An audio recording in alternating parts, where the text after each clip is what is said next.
So number 2 on my top 10 on Mortice locks is going to be this fucking thing. Now, even just before I turned the camera on, I was still debating whether to put this at number 1 or at number 2, because the 2 locks that I've picked for these 2 positions, they're both equally as good, right? You will have to slightly adapt the tools that you use to be able to pick most of them.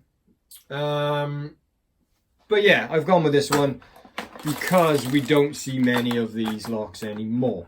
This is the original case that this came in, alright? I always keep the lock in it. It's an original one, I bought it years ago. And it's a 3G107, right? It's a 7 lever Chubb Mortice lock, alright? Now, Chubb made a few 7 lever Mortice locks. I think I've picked all of them, or if not most of them, over on my other channel.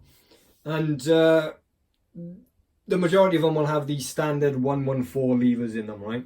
This one doesn't. It's got the 114E levers in them, where they will drop down on the side by here, and that'll restrict your wire movement going underneath the levers, right? They don't all do that. It depends on how it's being keyed up. There's only certain lever heights that will come down like that. So technically, yes, you could use a curtain pick or a standard pick on it, but the majority of them you are going to have to change the tools that you use, all right? So if I was to come along with a standard pick, we would pop it in like this. Okay, and you can see straight from the start, I can't get under any of them, right? So there's plenty of locks that do that. So you'd come off the side and you would push forward, yeah, and you would lift them up.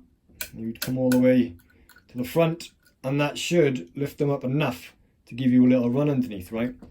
It doesn't do it on these because the levers just don't like to bind. Even if I did it singly, so if I push forward once, hold on, like that, right? I'm now stuck under lever 2 and in between levers 1 and 3. And again, push forward, the same thing, right? So you're always stuck in between or underneath or something, because again, they're only going to go up in a very specific order. Sometimes they're just going to fall back down, and the feedback from this lock is basically non-existent, right? You don't know whether you're in an actual gate, in a false gate, or whether you're just still binding on the side of the lever, because it doesn't give you a lot of feedback, right? It is there, but it is the fucking slightest, so you can quite easily miss it and just end up taking everything up here, and you'd be like, what the fuck, I didn't feel anything in that lock, right? Again, there's 7 levers in there, and they are thinner, okay? So you have to file down the pick wire that you use, because if you don't, you're going to end up lifting 2 levers instead of 1, aren't you? And you don't want to fucking do that.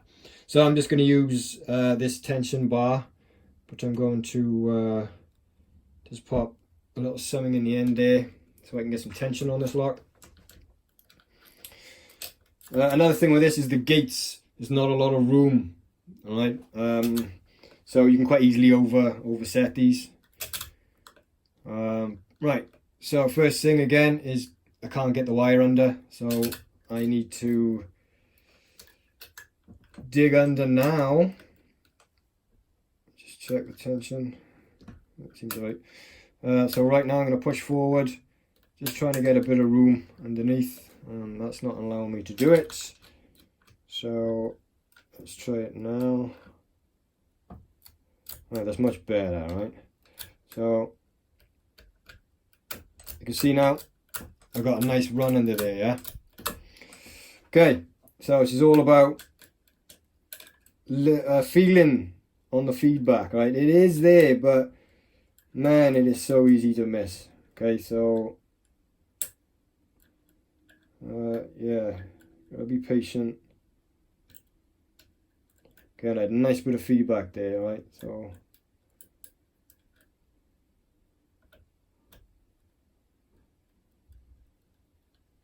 always check to see the levers are where you fucking left them, because they love to come back down. That's actually been picked, which is awesome. Right, I'm going to take this apart. Where's my screwdriver? Here it is. Okay. Now, it's the fact that you have to use different tools and the tension that you have to apply to that lock to get most of them open is why this is at number 2. And the fact it's got 7 levers in it really doesn't make a difference.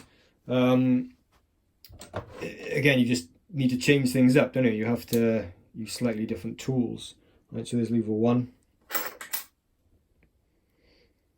Again, you see what I'm saying about them dropping down. Let me just bring this forward a bit. You see how much they sit to the side there? Okay, so not easy to get the actual wire underneath. Got 2 levers here, so there's lever 2. There's lever 3. Lever 4.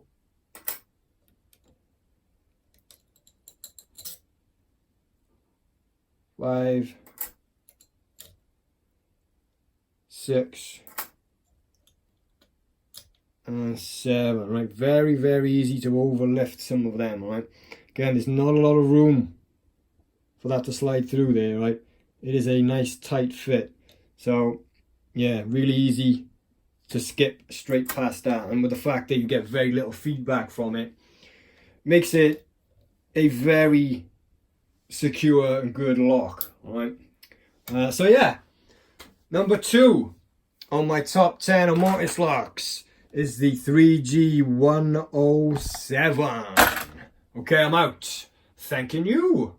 Bye bye bye bye bye.